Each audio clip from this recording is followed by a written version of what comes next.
Hello again and welcome to another Warlord Wednesdays, the series where we talk about all things bolt action. For those of you that are new to this series, I've recently got into bolt action myself, and so I thought I'd start up a bit of a tactics series where I share some of the learnings that I've had based on my entry into this fantastic game that we call bolt action. I'm by no means an expert, and it's very much one beginner treading the path, hopefully with some other beginners, and together we can all learn how to play the fantastic game. And of course, we do have some really fantastic veteran players who comment down in the comment section below. So if you're looking for some further advice and details and guidance, the fantastic community around these videos will certainly be helping you out down in the comment section below. Without further ado, let's crack on with today's video.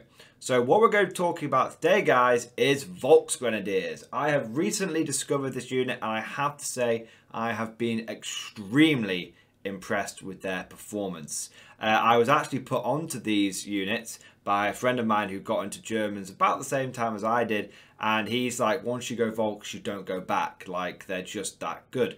And I thought that's a bit weird, because when I've looked at them, they just feel like inexperienced infantry and they're a bit poo and whatnot. But let me tell you, I've been running them, and I get what he means. Like, they're really powerful. They're really strong.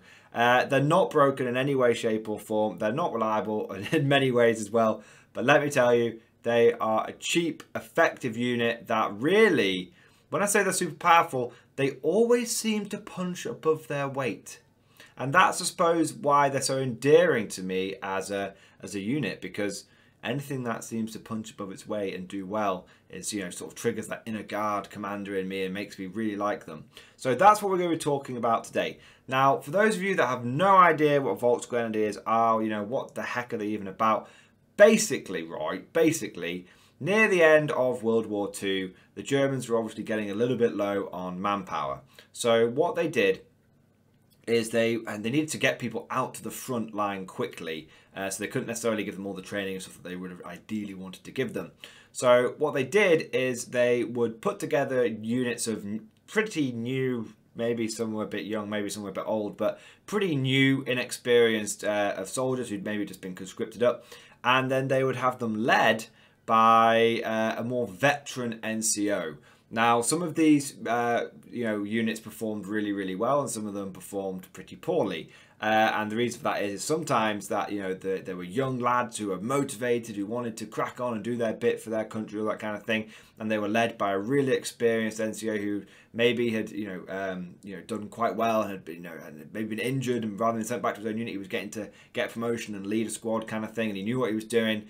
Sometimes they were made up from people who had maybe fought in the previous war as well. So you had, you know, people who had some combat experience or reserves or whatever. So they were definitely of mixed quality. They tended to get some of the best equipment, because essentially the Germans were like, you are a whole fresh new division, so here's some fresh new good equipment that we've got, that we've just printed off and we've just stamped out for you.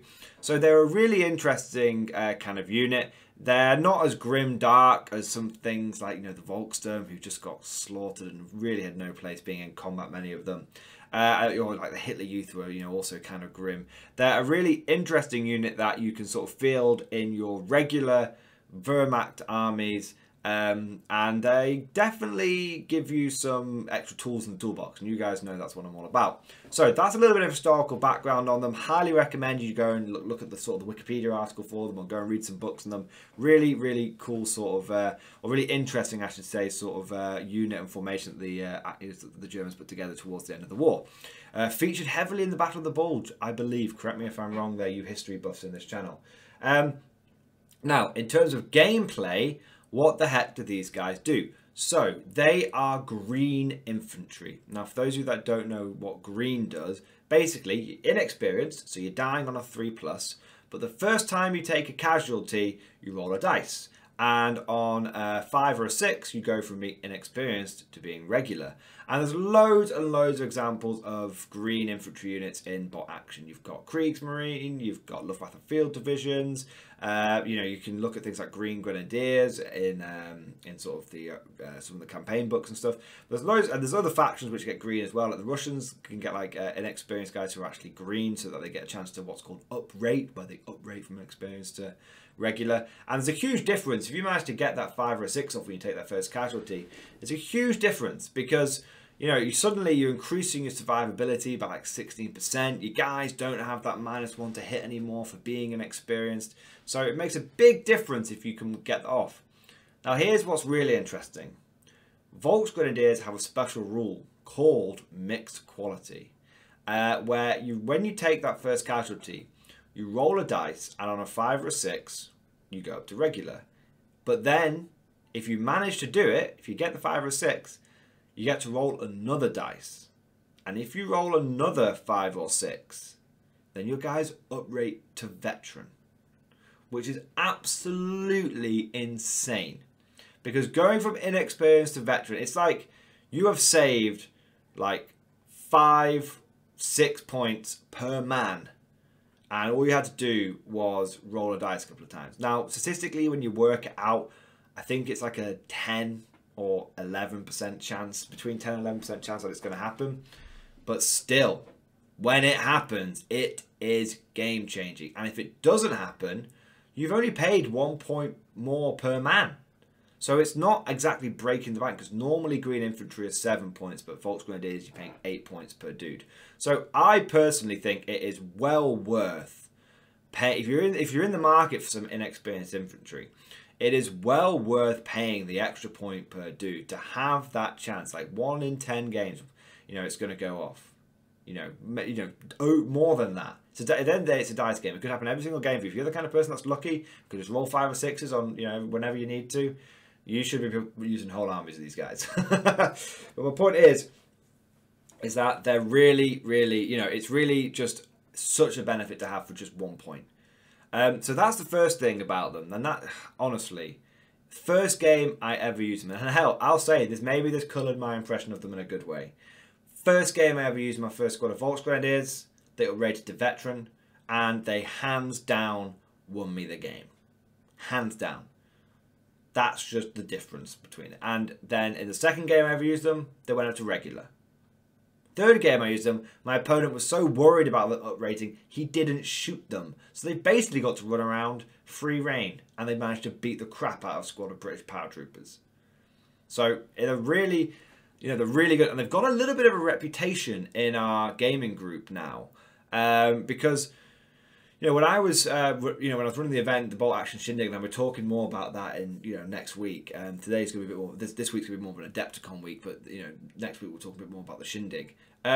It was, you know, when I was coming across people who had played against Alex, because Alex was the guy that put me onto these guys. They were like, "Oh my god, you've got Volksgrenadiers as well? Oh, those guys are so annoying. Like they always seem to uprate just when you need them to." It's like, yeah, they do. They're really, really good.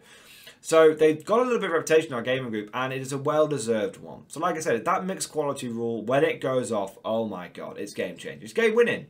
And if it doesn't go off, you've not paid that many more points overtaking normal and experienced infantry. So it's well worth it. Now, the other thing to mention about Volksgrenadiers is that, and it's kind of a double-edged sword, but after using these guys for 5 or 6 games now, I think it's more beneficial than it isn't. The first 5 guys you take in the squad have to take STGs, STG 44s, which are assault rifles. Now, for those of you that don't know, assault rifles have got the assault rule, which means they can move and shoot without penalty. They've got an 18-inch range, and they fire 2 shots each, but they do cost 5 points per guy. So when you factor that in, you can take a squad of when you take a squad of Volksgrenadiers, it will cost you the same as if you took a squad of veterans with just rifles. So you have to kind of decide, what do you want out of your squad? Do you want a squad of Volksgrenadiers, which are inexperienced infantry with all STG 44s, or do you want a squad of veterans who will only have rifles but will be 5s to kill? Now, the thing is with Volksgrenadiers, how I like to run them is, and you know, there's been a lot of experimentation between myself and Alex with these guys, but 5-man squads with just STGs, not so good. They die too easily. They're too fragile. You need to be able to lose a few guys, and you know, when you get hit the first time, for them to upgrade and do something decent. So I like to run them maxed out, because 10 guys with 5 STGs in the squad is a threat no matter what experience level you are, and it's only 105 points. So for the cost of basically a squad of 10 regulars, you can get a squad of 10 guys who very well may become regulars and get 5 STGs. So they're really, you know, there's a lot of firepower coming from that squad. 15 shots coming from an untouched Volksgrenadiers squad. Not bad at all. Now here's the kicker. Here's the really interesting bit, right? Normally, inexperienced infantry have a -1 to hit, right? That's just one of the modifiers you have. And also, normally, when you move with inexperienced infantry, so if you're doing things like Hitler Youth or Volkssturm or Kriegsmarine or Luftwaffe Field Division, then normally what happens is you move, then you're -1 for inexperienced, -1 for moving. The enemy's over half range, so now you're hitting on 6s. Oh, and they're in some cover, you're hitting on 7s. Oh, 6 followed by 6s, you buggered. Not so with the Volksgrenadiers. They kind of, in a funny sort of way, a real roundabout, obscure, funny sort of way, they kind of get the American trait fire and maneuver, because you've got STGs in everyone. So you can move and shoot with no penalty because they're assault weapons. Not everyone, on 5 out of 10 I should say. So you can move with those STGs and it's like you're moving and shooting without penalty, right? So actually, when you've got a unit of like 10 riflemen who are moving, you know, inexperienced riflemen moving up and trying to shoot, they're hitting on 6s followed by 6s because, like we said, inexperienced move, probably over long range, probably over half range, probably in some cover, right, buggered. Volksgrenadiers are like, no, because we just have the inexperienced, we just have the long range, and we just have the cover thing to worry about. Obviously, heavy cover is a different matter, but that would affect anyone, right? So it's like, so Volksgrenadiers will be hitting on 6s, and sure, they're very rarely going to be hitting on like better than like 5s and 6s, you know, but they will have that advantage over your sort of your other green infantry. And when you put it like that, it kind of makes them a bit like regulars, because those 10, if you imagine again, compare your 10 Volksgrenadiers to your 10 regulars, right? Your 10 regulars with rifles are going to move, and then the moment they shoot, and then there's cover, they hit on 6s. Okay, they've got 10 shots hitting on 6s. The Volksgrenadiers have got 10 shots hitting on 6s because each one of those STGs has got 2 shots, and then I've got 5 more shots. Sure, only hitting on 6s followed by 6s, but still, they're there. Do you know what I mean? So it's like, and the regular Grenadiers will take casualties, and that will go from 10 shots to 9 shots to 8 shots, 7 shots, hitting on 6s, moving around. The Volksgrenadiers could take 5 casualties before they start not hitting on 6s with those STGs, because you know before losing those 10 shots. So they're really, like I said, diamond in the rough, hidden unit, hidden gem. I find them personally really effective. They're great, they're cheap, they're expendable. You just don't really care about them. If they uprate, fantastic. And you totally change your game plan. Because if they uprate, you're like, right, you guys, you can really be on the attack. You can take some pins. You can pass some leadership. You're having some good times. You know, you're going to be really deadly. And then if they don't pass, you're like, okay, well, I can still kind of go on the offensive with these guys, but I'm also totally happy just plonking them on objective in some cover and just blasting away, because I've got plenty of shots. These guys really, they don't need an officer nearby, but they do benefit from it. One really nice tactic that I found with Volksgrenadiers is taking a couple of squads of them and pairing them with a German second lieutenant. And this is kind of the final bit of the tactics video that I want to cover, right? So obviously they're inexperienced, but one of the ways that people get around inexperience is, this is just generally speaking, is they'll take a more expensive officer, like they'll take like a second lieutenant, or hell, they might even take like a captain or a major. But I don't like doing that, and I'll tell you why I don't like doing that, because the points that you saved when taking an experienced you're kind of just spending again on taking a captain that's giving them the leadership buff. So why didn't you just make them regular in the first place, right? Right, you know, that just makes sense. Maybe I'm wrong there. Please put me down in the comment section if you think I'm wrong about that. But with Volksgrenadiers, it's like, okay, they're leadership 8. I'm taking a second lieutenant, just basic German second lieutenant.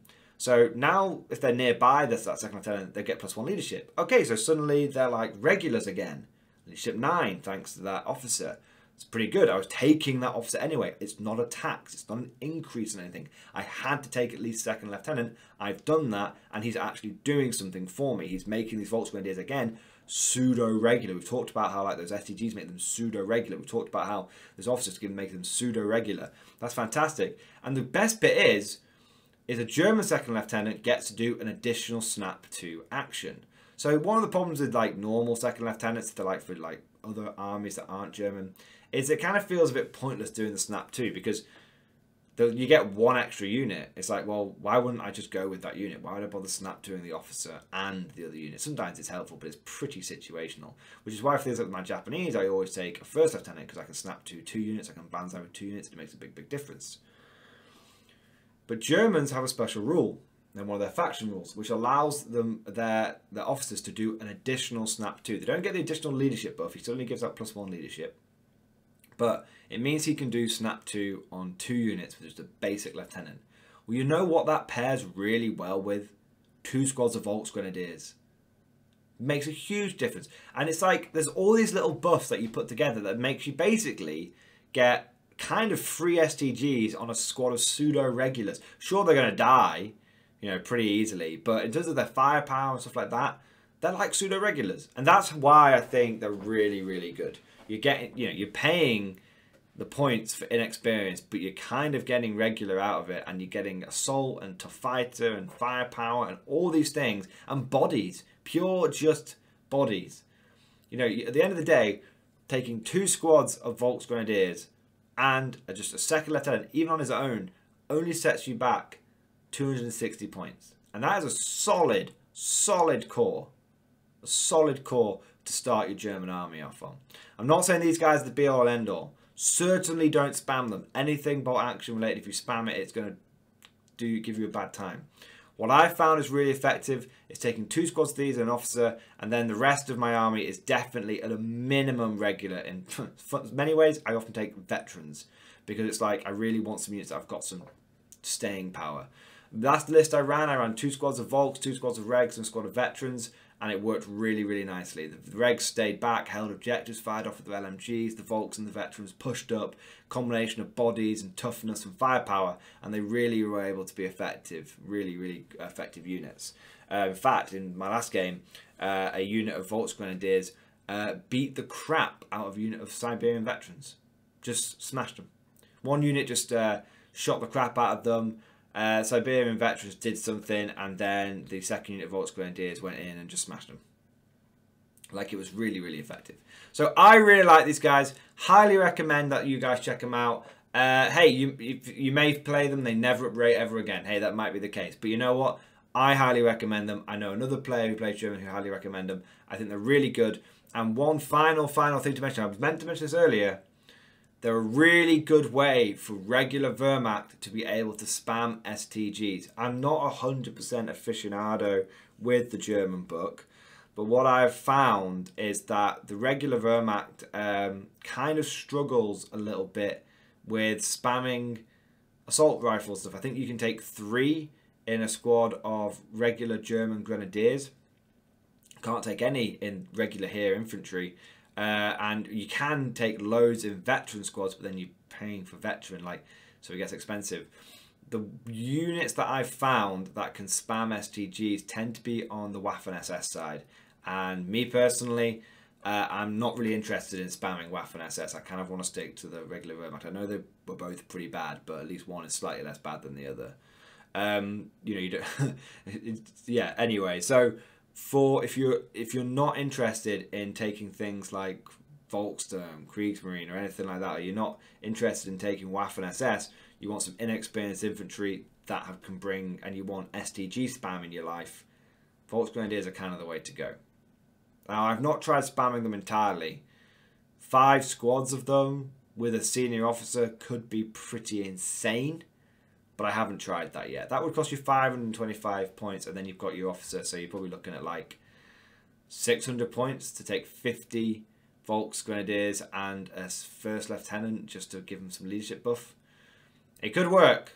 If anyone's ever tried that, let me know down in the comment section below. That leave you 400 points left over to get yourself some interesting, tasty, some sort of like support units like Nebelwerfers and stuff. You could go full Battle of the Bulge. That could be kind of interesting.